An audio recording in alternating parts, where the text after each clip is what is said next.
I have played Genshin Impact for 1000 days, and during this time, I have never wished on the standard or limited event banner. In this video, I go through my Genshin Impact account, see what happens when you don't wish for 1000 days, and most important of all, how many Primogems do I currently have. If you enjoyed the video and want to see more content like this, why not consider dropping a like and a sub. These videos take ages to make and your support is greatly appreciated. But otherwise, let's get straight into the video. Hello everyone, welcome. So this time we are in version 3.8. So this is basically an event exclusive area. Every time Genshin is about to drop a massive update such as Inazuma, Sumeru, and this time will be Fontaine, they will have this event specific area that's just there to like hyper sub before the update actually drops. As you can see over here at the character archive, you can see that I have 18 characters plus the Traveler. All the characters you see on the screen, with the exception of Noelle, was obtained through just by playing the game or by completing limited time events, or in Aloy's case, was just simply gifted to you through the mailbox as a limited event character. Once again, we are here at the weapons tab. Still no 5-star weapons, still no 4-star Battle Pass weapons. The weapons that you see over here are either crafted, bought from shops in-game, or obtained through the use of limited events, such as the Ibis Piercer, Dodoco Tails. I believe the Luxurious Sea Lord was also a limited event weapon as well. But otherwise, nothing too special. The 3-star weapons are still the same as ever. Pause if you want to have a look. Artifacts wise, there's not a lot to talk about here. It's just, well, artifacts. I haven't really been active in grinding for artifacts just cause after a certain point in time you're playing this game for really long, you just don't really bother try anymore. I will go to the character builds in just a bit, so you will have a chance to see what artifacts I have on the characters. But otherwise, pause if you want to have a look. The character development items, not a lot to say here. Well, I guess this time we have 7,000 Heroes Wit. I have not farmed ley lines for this. I've just naturally accumulated this by participating in limited time events, completing storyline quests, battle pass, and etc. Next year, if I do another update video, we might hit 10,000 and cap on this number. I guess I have been farming on the weekly bosses for the most part. Figure on this boss is just really time consuming and I just couldn't be bothered to farm it. But I'll be sure to farm this if I really need the materials for the character. But otherwise, pause if you want to have a look. Food wise, the major difference between this time and last time, I just chose to give up on making things look clean just cause there's just too many new items. This revival food is just still sitting there from last year, I believe. And yeah, aside from that, pause if you want to have a look. Materials wise, this time we have mid-lander billet troves just cause, you know, the release of Sumeru, new billet troves and stuff. The funny thing about this is I've actually used some billets this time, so you might have a chance to see how many billets I've used. Because otherwise, I believe I will have 20 Northlander catalyst billets. I mean, stop giving me catalyst billets. Give me the sword ones. I actually need the sword or like the bow ones or the claymore ones. But the catalyst ones, I don't need it. I don't need it. Stop giving me catalyst billets. I've been asking for literal years now. It's still giving me catalyst billets. But aside from the catalyst billet means, nothing much else to say here. Pause if you want to have a look. Gadget this time is a bit different. We have the numbers here 1, 2, 3, and 4. What these numbers represent are quick swap. So as you can see at the bottom left corner, if I click on this, I have 4 items that I can now use in my inventory. So basically how this works is if I hold the Z button, this icon will show up and I can just like press a button. So you press 1, I get this item. And if I do Z again, I get this button. I can use this gadget. But aside from that, the gadgets are just there for you to have a look. Pause if you want to have a look. Quest items, not a lot to say here. It's just, well, items used for quest. Pause if you want to have a look. There is one thing that does spark an interest, which is this item over here. You get this item by completing Kaeya's hangout event, one of the endings. Usually, items from hangout events disappear after their hangout event is over, but this item for some reason remains even after the hangout event. And something tells me this item may have a significant impact later on in the storyline. Maybe the next time I make an update to this account, we will have an answer to this question. But for now, the most we can do is to speculate. For the precious items tab, this time we have the new cake for the Traveler. So every year when you have like your quote-unquote birthday, which grants you a fragile resin, which is nice, I guess. If we scroll down here under the finishing, you can see this time we have 14 Masterless Starglitter. So last time we had 12, this time we have 14. The extra 2 was obtained from Collei. So during version 3.0, when Sumeru was released, Collei was available as a limited event character that anyone could get for free. Version 3.1, the permanent event, Collei dropped. So basically, I got 2 free Colleis. Every time you get a constellation, you get 2 Starglitter. The other 12 Starglitter, I mentioned it in my last update video. You can find the description of how I got those 12 Starglitter under the description of this video. But if that information doesn't really matter to you, this time we have 150 Intertwined Fates, 261 Acquaint Fates. Aside from that, I do have this unique item over here. And as you can see, it is a Welkin. Now you might be thinking, how did I get a free Welkin and why I have not used it? During Genshin Impact's 2nd year anniversary in 2022, there was a web event where eligible players have a 10% chance of getting a free Welkin. And long story short, I was in that 10% and got it. As of why I have chosen to not use item, since I don't wish on any banners, there's no need for me to use Primogems. And as such, I have no need to use this item. This may change one day, but until that day comes, this Welkin is just gonna sit here and do nothing, I guess. And finally, the Furnishings tab. This is the tab which documents the amount of furnishings you have in your Serenitea Pot. Aside from the fact that I have over 1,000 bars of bags, everything here is pretty normal. And as such, you are free to pause the video and have a look. So we're now at the character showcase. If you want to know more information on how I've obtained the character or the weapons and stuff, just go to the bottom. I'll have something down there edited in. So we're gonna start off with the Dendro MC. He's level 90, has been for the longest time. Pause if you want to have a look. He is running the Sapwood Blade. It is the best blade for no wishing is concerned. Iron Instinct comes as a good second, but I just like the energy recharge more. It's just a lot more helpful in actual combat. Artifacts wise, running 2-piece Wanderers and 2-piece Gilded. The reason why I'm running these sets in particular is just I don't want to invest too much on the 4-piece Dendro. After farming for the Dendro domain for a little bit, I've just decided to give up on it and I'll just leave it as it is. Dendro MC is C6 and the talent is to double 12. All in all, I think the Traveler is really well built, save for the 4-piece Dendro. But otherwise, this is a pretty solid middle investment Dendro MC build. Ember, she's running an aim shot build. She's level 90. You can see it is aim shot due to the extremely high crit damage and basically no crit rate. Pause if you want to have a look. She's running Messenger R4. Only reason why it's R4 is because I still don't have a Messenger from a chest. She's running 2-piece Shimenawa and 2-piece Gladiator. You can see the artifacts really heavily geared towards crit damage. Whenever we hit weak spots, it is guaranteed to crit. The only stats that matter is crit damage. But otherwise, she's running C0 and the talent is 1066.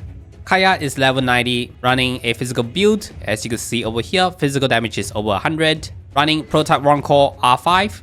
Artifacts is 2-piece Bloodstain and 2-piece Shimenawa. The reason why it's not 2-piece Bloodstain and 2-piece Pale Flame, if you are looking at these artifacts, these are some of the craziest artifacts you see over here. Maybe there might be like a off stat every now and then, but these are as good as it's gonna get, and Kaeya does not disappoint with his physical DPS. Aside from that, Constellation is 0 and talent is 1099. Lisa over here is running a Hyper Bloom build, so it's a lot of EM. So as you can see over here, pause if you want to have a look. She's running also an I Reform rank 5. Only reason why I'm not pairing this with a R5 Mora is due to the weapon effect over here. The extra energy recharge you get from this weapon is just way too good to pass up, especially for Lisa. She is quite power hungry with the elemental burst. Looks nice on Lisa as well. Artifacts wise, she's running 4-piece Wanderers. As you can see over here, either really heavily on energy recharge or just straight up EM. Nothing else to say here. Really solid Hyper Bloom EM balanced with good ER. Constellation 0, talent is 10, 10, 9. Aloy level 90, stats are here 47, 148, good cryo damage. Running Prototype Crescent for the general attack. Artifacts wise, she's running 4-piece Blizzard, pretty standard set for any cryo characters. As you can see, it's okay, the artifacts, not the absolute best, but you just make do with what you've got. She does hit pretty hard under the right circumstances. I remember distinctively, she was able to hit over 200k damage given the right circumstances. So that's no small number. But aside from that, Constellation is 0 and talent is 6, 9, 10. Noelle's level 90. I don't really use her that much. I'll just quickly go to the stats here. Pause if you want to have a look. She's running White Blind, Reform rank 2. Artifacts wise, I don't really use Noelle that much, so the artifacts are pretty random. At least it does have the main stat, just so she could perform her basic duties of being a shooter. But otherwise, Constellation 0 and talent is 666. Collei is one of those characters which I've used quite a bit until Yaoyao dropped, just because Yaoyao was such a great character to have. And once Yaoyao dropped, I stopped using Collei. You can see on the stats here, EM, and the other stats is kind of there. So she is built towards EM. Running end of the line, Reform rank 5. And then the artifacts, yep, 4-piece gilded. I believe it's just all EM. Let's have a look. Flower, feather, EM, and yep, EM. So just a quick EM build, nothing too serious here. It is C1 due to the version 3.0 and 3.1 event thingy, and the talent is 299. Barbara, like Lisa, was one of the characters which was affected by the Dendro meta. So as you can see over here, she's no longer prioritized on the health, she's more prioritized on EM. This does reflect on the weapon on the Hakushin ring, reform rank 5, just to help support her team. The artifacts is 4-piece instructor. The reason why we have 4-piece instructor is just to help with the extra EM for the other teammates. It's an okay build, nothing too crazy. She is constellation 3 due to me rolling in the beginner banner, and for some reason I got 2 copies of Barbara during those 20 rolls. But otherwise, the talents are 10, 10, 11. Xiangling is level 90. I believe she's still using the same build. Pause if you want to have a look. Running the catch R5. Running 4-piece crimson as always. Flower, feather, energy recharge, pyro, and crit rate. Constellation 0 and talent is 10, 9, 10. Xingqiu is one of those characters who also haven't had a huge change as well. Just gonna quickly go through it. Pause if you want to have a look. He is running Festering Desire reform rank 5. Last time this weapon was given to the Traveler, but since the Traveler now has the Swordwood Blade, Xingqiu can now have the Festering Desire. Artifacts, he's running 2-piece Noblies, 2-piece Emblem. No real reason behind the build, it's just whatever good pieces I have. You're gonna make the set bonus out of those pieces. As you can see over here, pretty solid ER all around. The feather can be better. Pretty solid as well. Hydro is really good, and the crit rate is okay. Xingqiu is on C1 and the talent is 6 double 10. Diona is level 81. She's running your typical healer build. Nothing much to say here. Pause if you want to have a look. She's running Favonius Warbow R1, and you do get a Favonius Warbow by defeating the Valet in the storyline. Artifacts, she's running 4-piece Noblesse. I believe last time I was running 4-piece Tenacity, but this time I fixed it. So she's running 4-piece Noblesse, it's just a bit better for her team. And the constellation is on 0, talent is 299. Beidou's just running your typical support build. Pause if you want to have a look. Running Prototype Archaic R1, 4-piece Emblem. We have Flower, Feather, Energy Recharge, Electro, and Crit Rate. Constellation 1 and talent is 9 double 10. Next is Faruzan. She's level 80. Pause if you want to have a look. She's running Compound Bow, Reform rank 1, level 90. And she's running 2-piece Gladiator, 2-piece Blastate. You might be thinking, Noblies?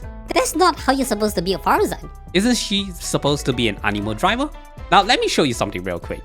If you see on the character roster over here, there's only one Animo character. But technically there's 2 with Dendro MC, but is Dendro MC? Moving on from the Faruzan beams though, she is Constellation 0 and talent is 10 double 6. Just to again reiterate that she is a physical DPS, not an Animo buffer. Layla on the other hand is actually quite helpful. She is built towards HP. I'll just do a quick rundown on the stats. She is running Aminoma Kage Uchi due to the fact that there are no 4-star HP swords. I would like to have a 4-star HP sword. I'm sure many people will appreciate it. She's running 4-piece Noblesse. Nothing too crazy about the builds, it's just all HP, just for the shield. But otherwise, C0 and talent is 2 double 8. Chongyun is level 80, running a pretty typical Chongyun build, nothing else to say about it.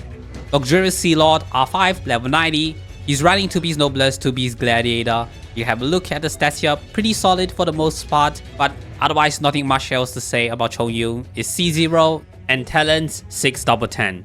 Dori is level 80. For some reason, I do actually use her quite a lot due to her ability to recharge the energy. She's running Katsura Gikiri Nagamasa R1 level 90 just cause the energy recharge is way too strong. She's running 4-piece Exile. It's a really typical support build just to help the teammates regenerate her energy. Artifacts are okay, nothing too crazy, but otherwise, Constellation 0, talent is 2 double 8. Fishcl's level 80, running a typical support build, 69131, pause if you want to have a look. She's running Fading Twilight R5, looks good and plays good on her as well. Artifacts wise, she's running 2-piece Gladiator, 2-piece Shimenawa. It's an all-round, general, good stat build, nothing too insane, except for this attack piece over here. I would run an Electro build, but due to these soft stats being extremely strong, it does outperform your typical Electro Goblet. But otherwise, Constellation 1 and talent is 6 double 10. Yaoyao's level 80, she's running a typical healer build. Pause if you want to have a look. She is running prototype Starglitter R1 due to the extra energy recharge. Artifacts wise, she's running 4-piece Maiden. The Maiden set was originally given to Barbara, but now it's given to Yaoyao just cause Yaoyao is the healer now and then Barbara is like the support. But otherwise, Constellation 0 and talent is 288. And last but not least, we have Xinyan at level 80. She's running a really typical build, nothing too crazy about it. Running still 2-star Silver R1, level 90. Artifacts wise, she's running 2-piece Noblies and 2-piece Shimenawa just to boost her elemental burst damage. Nothing too insane about it. I believe it's a really typical build since she is at Constellation 0 as you can see over here. But otherwise, talents are 9/10. And that's about it for our 19 character showcase. Moving on to achievements, this time I believe we have 934 achievements. The ones missing are commission based, which I have given up trying to get ages ago. I will quickly go through the achievements for Sumeru just to show the chest count, and as you can see, I have fully explored the entirety of Sumeru, save for a few chests. I will definitely be collecting every single chest in Fontaine as well when it drops, so expect the achievement count to go over 1000 next time we do an update video. And just to verify the contents within the achievements tab, every single place in Genshin is fully explored. This includes any optional areas such as Enconomia and the Chasm, and any limited time event area such as the one that you're seeing over here for version 3.8. The Serenitea Pot remains mostly unchanged from the previous video. I only changed the characters who are in the teapot or the friendship XP, and I do collect the transient resin. It's free resin, so you might as well take it. As for TCG, if I check the interface with Prince, you can see that I am on max rank. If you check the TCG shop, all equipment, support, and event cards up until version 3.8 have been purchased. The only exceptions are the dynamic skins, since they are mostly cosmetics and do not offer any actual in-game changes. Regarding anything within TCG, everything has been cleared. So if you check the Terran card challenge, you'll see that everything has been cleared, including the harder variant of each of these challenges. This includes all of the playable TCG characters as well, including their harder variants. The decks I used are as follows: a Geo deck with Noelle, Ningguang, and Bennett for general survival, a Catalyzed deck with Nahida, Sino, and Razor for challenges requiring more damage output, and an Anemo base deck with Xiao, Raiden Shogun, and Venti for challenges where you need to kill lots of enemies in quick succession. These 3 decks were enough for me to clear everything within TCG, and since doing events do not grant any additional Primogems, I've just decided to not deal with it.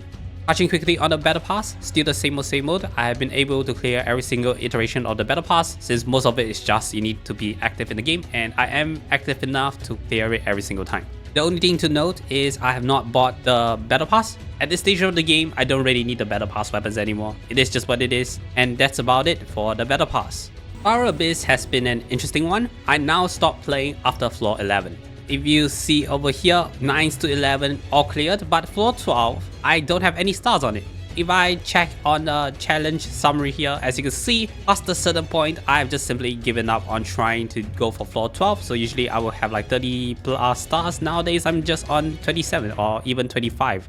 Sometimes I just finish floor 12 with 0 stars. And if I'm not gaining any Primogems from doing the Abyss, there isn't really a point for me to do it. As you can see here, just past a certain point, I just stopped trying for floor 12. It's easier for me and I don't have to worry too much about our characters, optimization and such. And the moment you all have been waiting for, my Primogem count. How many Primogems do I currently have? I don't usually touch the screen, but for the sake of the video, once again, we are going to check the wishing menu, see how many Primogems I've got, and any of the shop related inquiries. Wow! And as of this video, I have 372 700 Primogems, 115 Intertwined Fates, and 262 Intertwined Fates. And just for a final confirmation, I will go through the history. As you can see, every single banner, there is no wish whatsoever in any banners. Well, that's more so since these wishes are only logged in the last 6 months. But it should be relatively evident based on everything you've seen in this video that I have not wished on the standard or limited event banner ever. And if we check the shop over here, you can see no Genesis crystals, no Welkins, outfits, none of it purchased.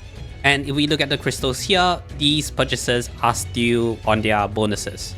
And with the current amount of Primogems, we could buy 2300. Wow, okay. Alright, well, there you go. So this plus the 115. So that's about 2500 in Divine Fates. Yeah, we're definitely gonna hit over 2500 in Divine Fates. And just for confirmation's sake, if we check the inventory, if we go to a tab over here, you can see 372700. This is not photoshopped, and I currently have 233 million Mora. Subscribe to see me do this again when Natlan drops, but otherwise, why not give this video a shot? I make videos like these every now and then, and hopefully these are worth your time.